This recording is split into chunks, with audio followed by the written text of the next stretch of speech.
5월달 가정의 달을 맞이해서 책에서 읽은 이야기가 하나 떠오릅니다. 고층 아파트에 살고 있는 어느 부부 사이에 큰 싸움이 벌어졌습니다. 중학교에 다니는 아들은 방에 들어가서 숨을 죽인 채 거실에서 아버지와 어머니가 싸우는 소리를 마음 졸이며 듣고 있었습니다. 부부 사이에 점점 더 언성이 높아지게 되었습니다. 급기에 화를 이기지 못한 아버지가 옆에 있는 가스 밸브를 틀었습니다. 라이터로 불을 붙였습니다. 그러자 펑 하는 소리와 함께 아파트 안에 불길이 크게 치솟기 시작했습니다. 방 안에서 가만히 숨을 죽이면서 밖의 동정을 살피고 있던 아들이 도저히 참지 못하겠다는 듯이 방문을 열고 뛰어나왔습니다. 그런데 이미 거센 불길이 아파트 안에 가득 차 있었습니다. 아들은 엉겁결에 창문을 열고 고층 아파트에서 뛰어내렸습니다. 그 모습을 본 어머니가 아들아! 아들의 이름을 부르면서 뒤따라 창밖으로 뛰어내렸습니다. 아버지는 홧김에 불을 지르기는 했지만 어쩔 줄 몰라 우물쭈물하다가 결국에는 자신도 아파트에서 뛰어내렸습니다. 아들, 어머니, 아버지 모두 다 고층 아파트에서 뛰어내렸습니다. 그런데 이상하게도 한 사람도 다치지 않고 무사했다는 것입니다.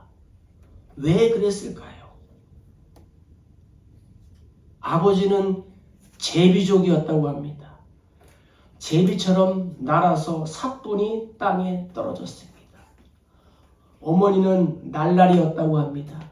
얼마나 잘 날았을까요? 훨훨 날아서 땅에 사뿐히 떨어졌습니다. 아들은 비행 청소년이었다고 합니다. 아무튼 오늘날 가정이 얼마나 병들었는지 우리들에게 풍자적으로 말해주는 이야기입니다. 나쁜 행동을 한 아들이 부모님 앞에 불려왔습니다. 아버지는 아무 말 없이 아들을 데리고 산으로 올라갔습니다. 조상을 모신 산소 앞에 선 아버지는 자식을 잘못 가르친 것을 조상에게 백배 사죄하고 회초리로 자신의 종아리를 사정없이 치기 시작했습니다. 아버지가 종아리를 칠 때마다 아들의 마음은 찢어질 듯 아팠습니다. 아들은 다시는 그릇된 일을 하지 않겠다고 아버지 앞에 무릎을 꿇고 눈물을 흘리며 참회했습니다.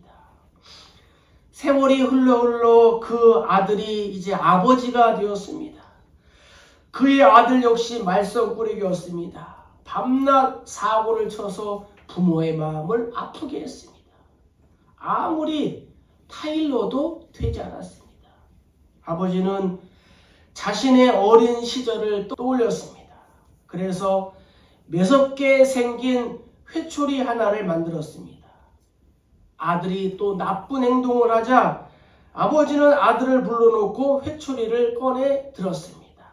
그리고 아버지는 아들이 보는 앞에서 자신의 바지를 걷어 올리고 자신의 이 다리를 회초리로 사정없이 내리쳤습니다. 그러자 그 모습을 본 아들이 놀라서 뛰쳐나가며 이렇게 외쳤습니다. 엄마, 빨리 와봐. 아버지가 이상해. 미쳤나봐.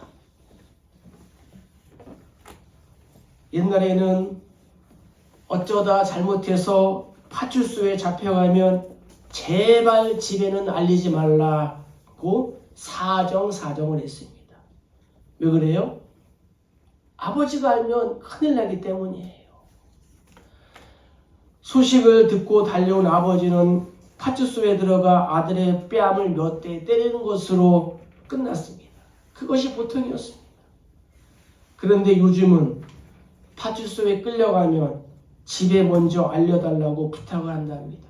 왜 그래요? 아버지는 아이를 꾸짖기는커녕 얘야 경찰에게 맞지는 않았냐 이렇게 먼저 묻는다고 합니다. 아주 세상이 변해도 많이 변했습니다. 시편 기자는 자식은 여호와의 주신 기업이다 라고 말씀했습니다. 하나님 우리에게 허락하신 기업들 가운데에 가장 소중한 존재인 자녀들을 어떻게 키워야 할까요? 바울은 에베소 교회를 향하여 이렇게 또 권면하고 있습니다.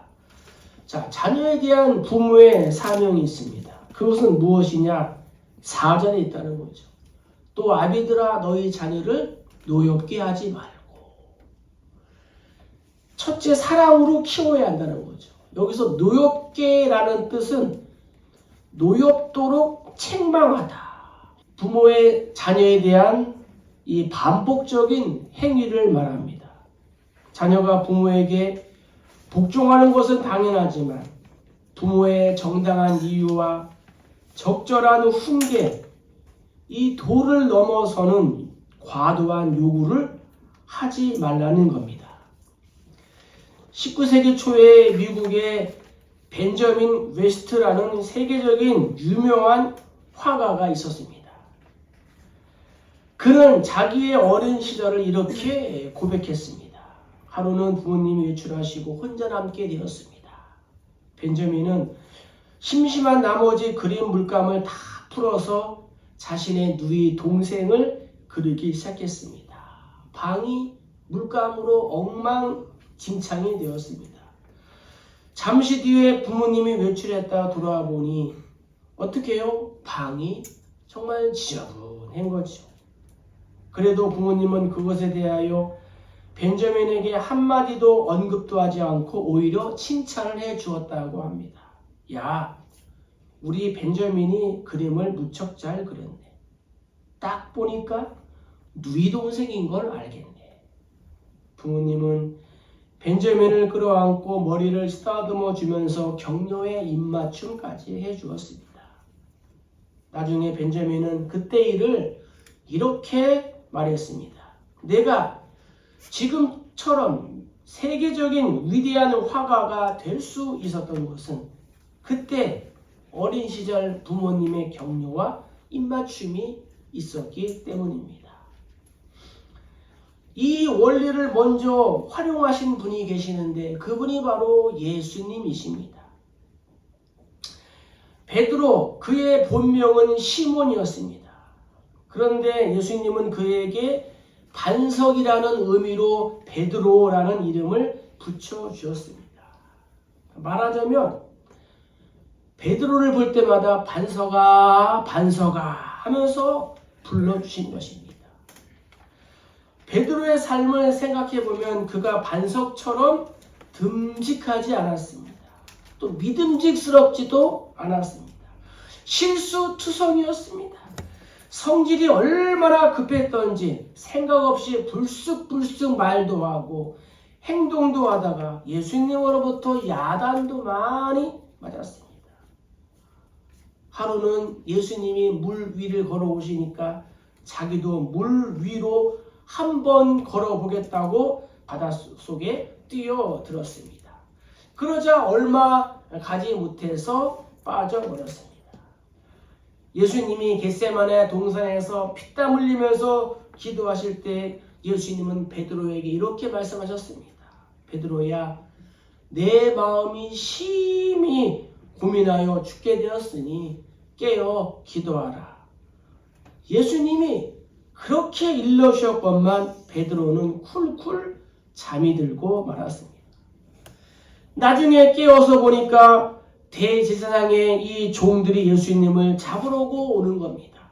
순간적으로 자기의 칼을 빼내서 대제사장의 이 종인 말고의 귀를 잘랐습니다.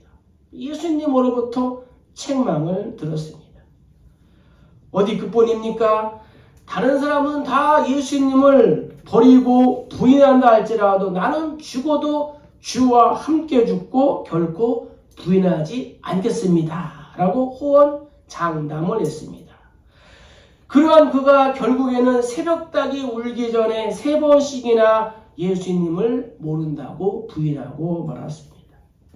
그것도 한 번은 어린 계집종 앞에서 저주까지 하면서 예수님을 모른다고 부인했습니다. 이처럼 실수투성이의 베드로였습니다. 그럼에도 불구하고 예수님은 변함없이 그를 향하여 반서가 불러주었습니다. 왜 그랬습니까? 예수님의 마음속에 기대감이 있었기 때문입니다. 지금은 비록 베드로가 부족하고 연약하고 실수투성이의 모습이지만 언젠가는 반석처럼 정말 든든하고 훌륭한 인물이 될 것이다. 베드로는 예수님의 소망대로 주를 위해 살다가 십자가에 거꾸로 못 박혀 순교하였습니다. 이것을 심리학에서는 피그말리온 효과라고 합니다.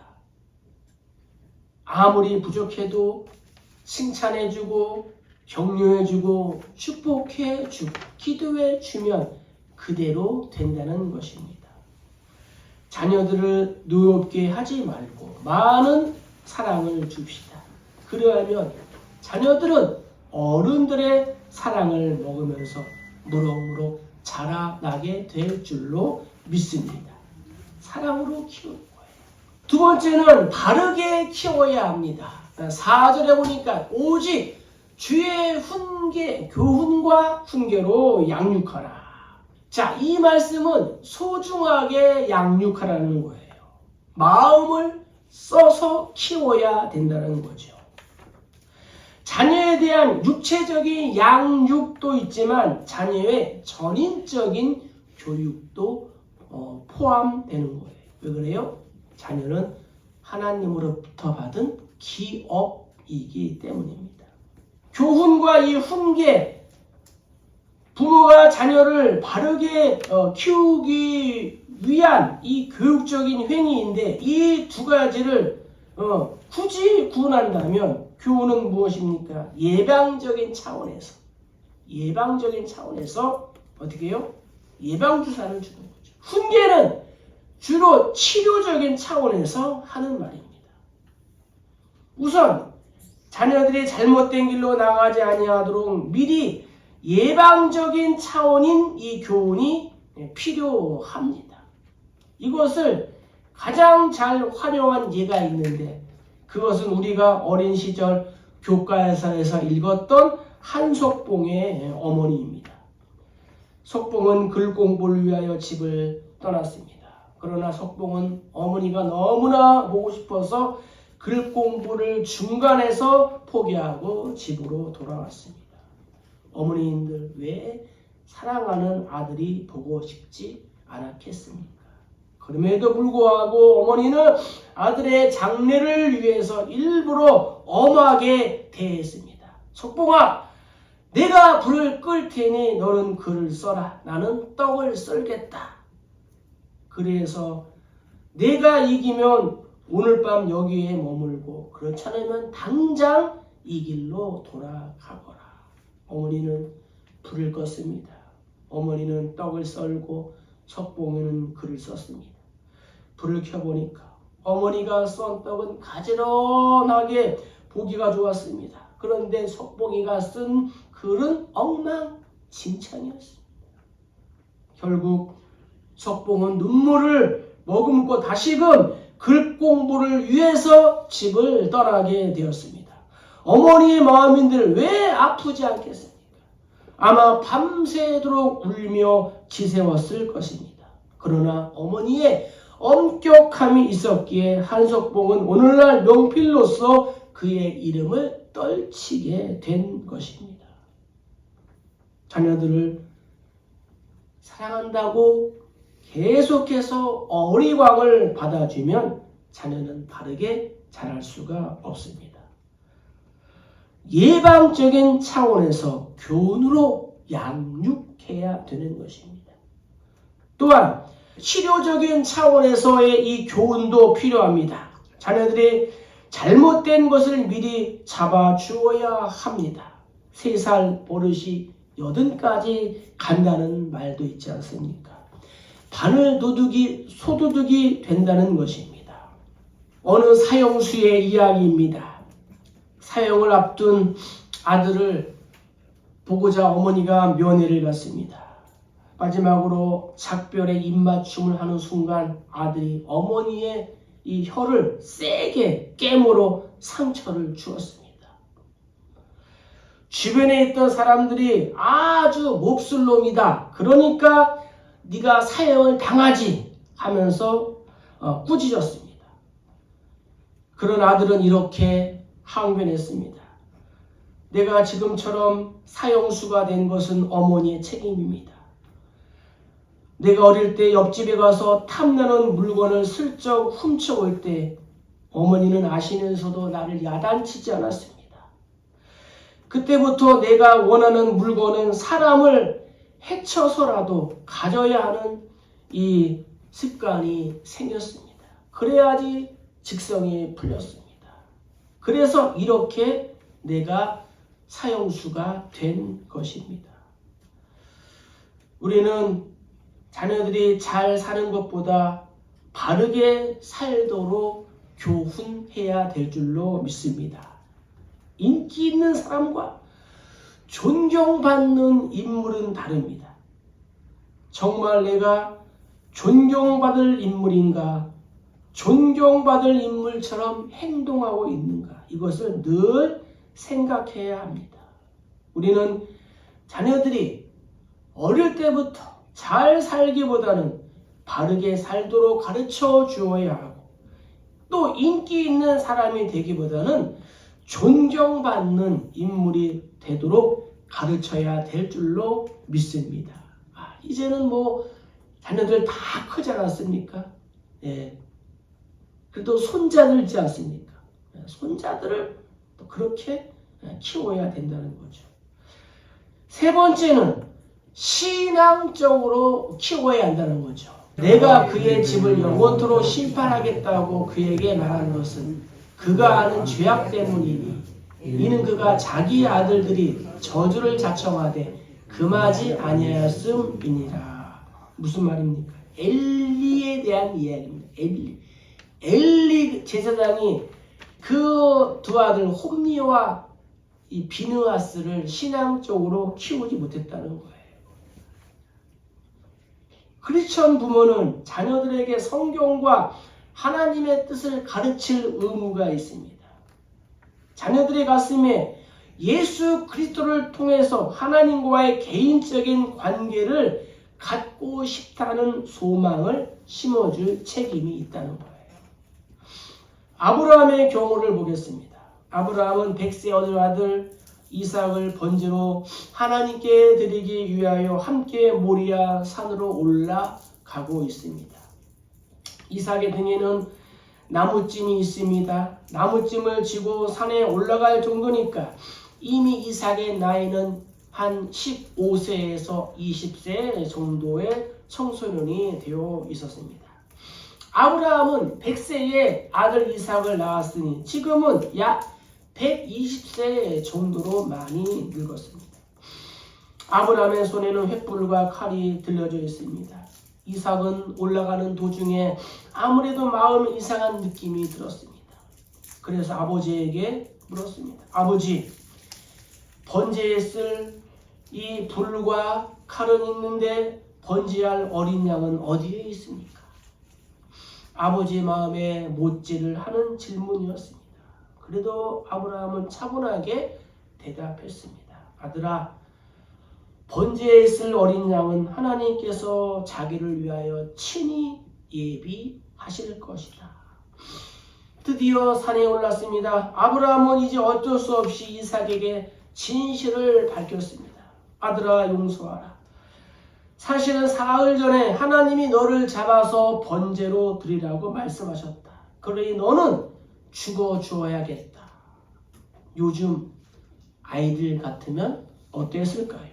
아버지, 말도 안 되는 소리 그만하세요. 날 잡아서 제사를 드려요? 어림도 없어요. 그러면서 20살 난 이 청년이 120세 된 노인을 밀어뜨리면 그냥 넘어지지 않겠습니까? 그리고 도망가면 무슨 재간으로 붙잡겠습니까? 그러나 이삭은 아버지가 하자는 대로 했습니다. 이삭은 단 위에 누웠습니다. 어떻게 이런 일이 가능할 수 있겠습니까? 그것은 평소에 부모가 아들 앞에서 바른 신앙의 본을 보였기 때문입니다. 내 아버지와 어머니를 보니까 언제나 하나님 앞에, 말씀 앞에서 절대적으로 순종하더라. 하나님이 죽으라고 말씀하셨으니까 내가 죽어야지. 이삭은 어릴 때부터 부모님의 바른 신앙을 배워왔던 것입니다. 그것은 하루아침에 되는 것이 아닙니다. 사랑하는 자녀들에게 부모된 자들이 늘 신앙의 바른 본을 보여줄 때 자녀들이 신앙적으로 성장할 수가 있는 것입니다. 사랑으로 바르게 신앙적으로 키운다는 것은 가족 구성원들 각자 그리고 함께 하나님과의 시간을 가진다는 것을 의미합니다. 하나님과 정기적으로 시간을 보내는 부모는 세상에서 그리스도인이 되기 가장 힘든 곳, 이 가정에서 선한 영향력을 드러낼 수가 있게 되는 것입니다. 자, 본문에는 자녀들이 부모들을 또 어떻게 대해야 하는지도 가르쳐 주고 있습니다. 남편과 아내의 책무가 있고 이 책무를 잘 감당했을 때에 비로소 행복한 가정이 될 수 있듯이 부모와 자녀에게는 동일한 과제가 있습니다. 우리 모두는 부모 없이 태어난 사람은 한 사람도 없습니다. 그만큼 모든 사람에게 부모는 생명의 은인입니다. 오늘날 부모들은 자녀를 위하여 무제한적으로 봉사를 합니다. 그러나 지금의 부모들은 과거의 부모들처럼 결코 효도를 기대할 수 없는 세상에 살고 있습니다. 요즘은 불효가 일상화된 세상입니다. 이러한 시대에 크리스찬 자녀들은 부모님을 어떻게 섬겨야 할까요? 부모에 대한 자녀의 사명은 무엇입니까? 오늘 성경은 부모에게 순종하라 이렇게 말씀하고 있습니다. 자녀들아 주 안에서 너희 부모에게 순종하라. 이것이 옳으니라.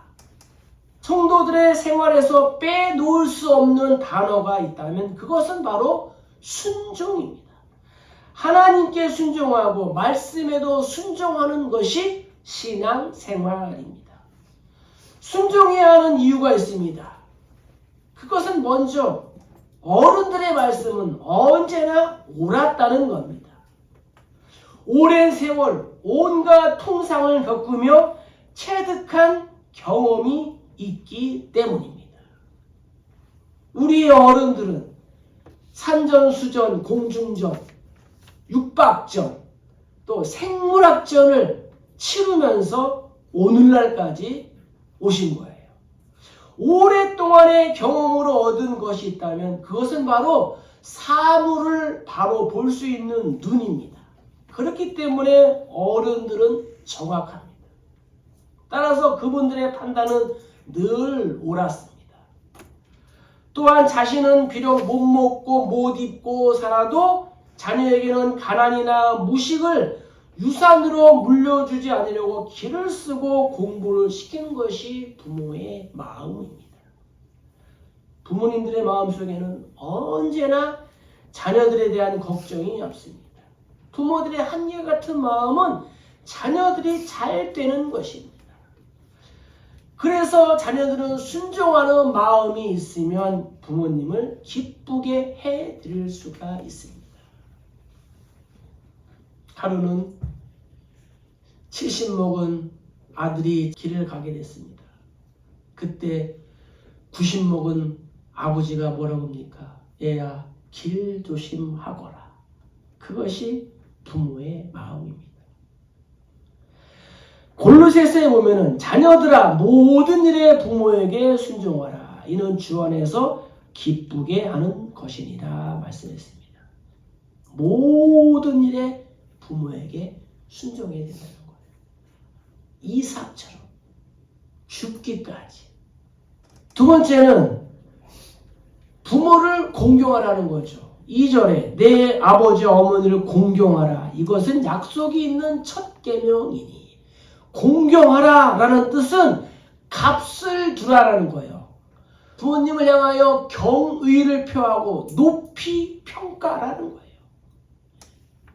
10계명 중에 제5계명은 무엇입니까? 내 부모를 공경하라. 순종이 소극적인 효라면 공경은 적극적인 효라 말씀드릴 수가 있습니다. 우리가 부모의 마음을 기쁘게 해드리는 것이 공경입니다.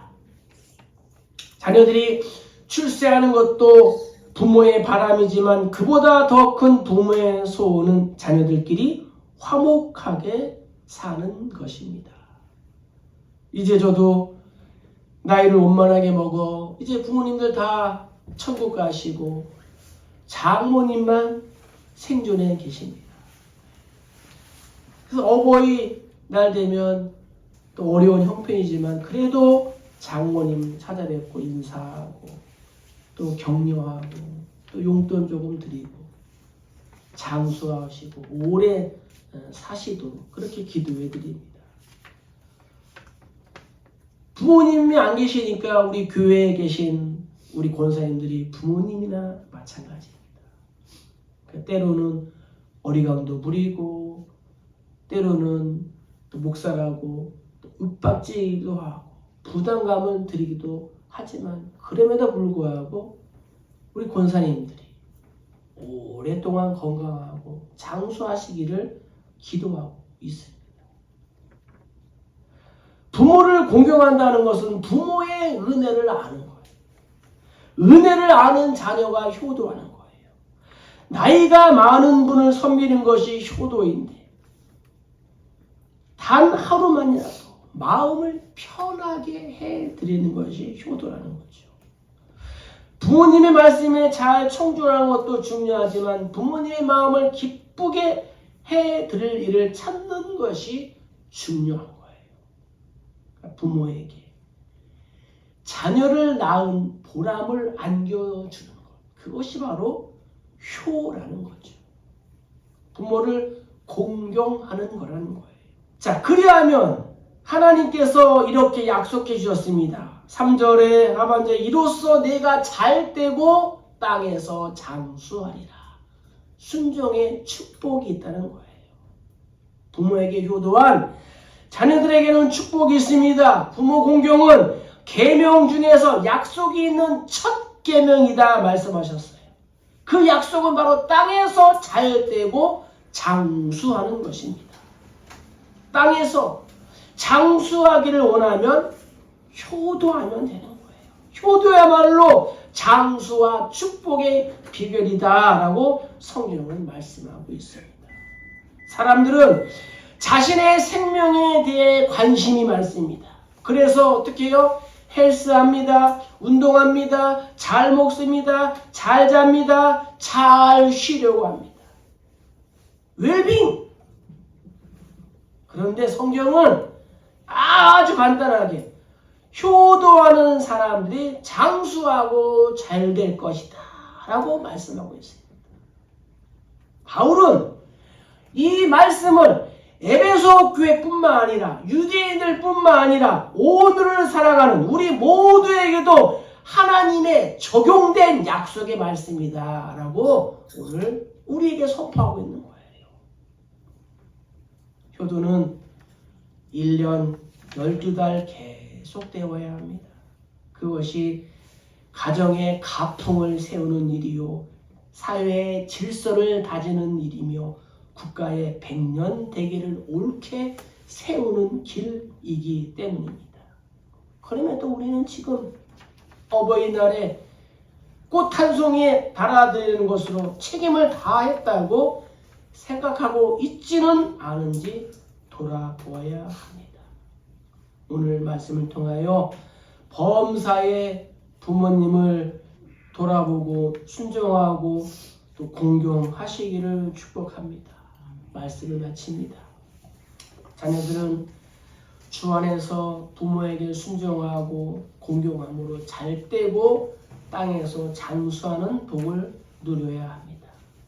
부모들은 자녀들을 노엽게 하지 말고 오직 주의 교훈과 훈계로 양육해야 되는 것입니다. 그래서 가정에다 사랑하는 우리 교회 모든 성도님들의 이 가정이 하나님이 기뻐하시는 그러한 행복하고 형통한 가정들 되시기를 주의 이름으로 간절히 축복합니다.